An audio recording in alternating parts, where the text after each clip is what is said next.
All right, welcome to my essays. Tonight, just for fun, I recorded a cover of John Fogerty's Have You Ever Seen the Rain? CCR. That was kind of fun to do that in my own style.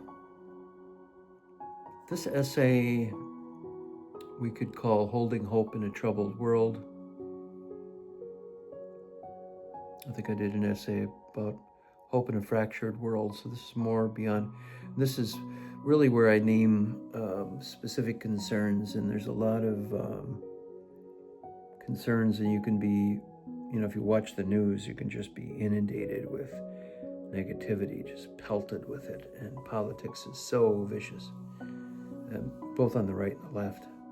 And I think it's important to take a break from that, but we have our concerns, and you can't just erase your concerns. You have to be able to hold them in perspective. So lately I find myself carrying this persistent worry, not the sharp panic of a single crisis, but the slow accumulation of many. And it feels as though the world has entered a season of overlapping dangers.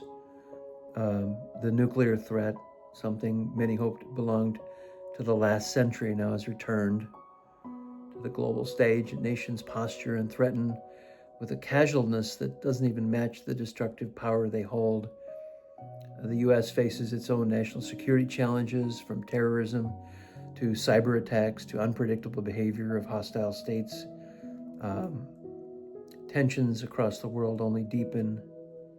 China and Taiwan stand locked in a dangerous standoff. Ukraine and Russia, the same thing, trapped in a brutal conflict. Of course, the U.S. and Iran continue their long, tense provocation and revenge and retaliation. So yeah, I mean, boy, if you think about too much of this stuff, and I can't imagine the pressure if you're, like the Secretary of State or something, how unbelievably pressurized that job must be. But anyway, here at home, I watch with concern as the president tries to exert more control over the news media. I think a free press has always been one of the guardrails of democracy. That concerns me too. So these concerns all weigh heavily. The environment, overpopulation. Some days it feels like the world is tilting toward something darker, something more chaotic.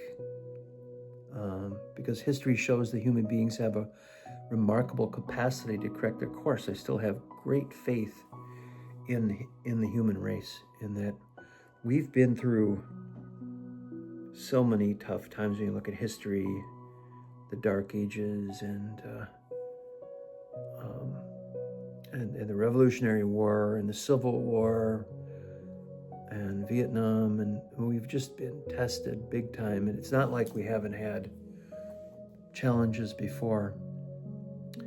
So history shows that human beings have this remarkable capacity to correct their course, even if they're way off course. We've rebuilt after wars, reimagined economies, restored damaged landscapes, and renewed democratic institutions that seemed beyond repair. Ordinary people can fix this. And I believe that we can. I believe in the millions of people who still care about truth, about democracy, compassion, fairness. I believe in the younger generations with their passions to refuse to accept cruelty or corruption as a normal thing. A lot of things these days, and you see on the news, it's like, that doesn't seem normal at all, right? And that's kind of scary, right? I believe in the scientists and the teachers and the caregivers, artists and quiet everyday heroes who keep showing up day after day, doing the work, reminding the rest of us what decency looks like. Hope doesn't mean ignoring the dangers. It means refusing to surrender to them. It's the mindset again. The mindset is so very important. Let yourself get depressed about too much about politics. It could just sink you. It could sink your boat really quickly. So we need to find ways to be hopeful, and I think I mentioned this on another essay, but after 9/11, Fred Rogers was very, very, very concerned about the kids and how they'd react to those buildings falling down and people dying and the planes hitting the building, which they played every 5 seconds on CNN and Fox News.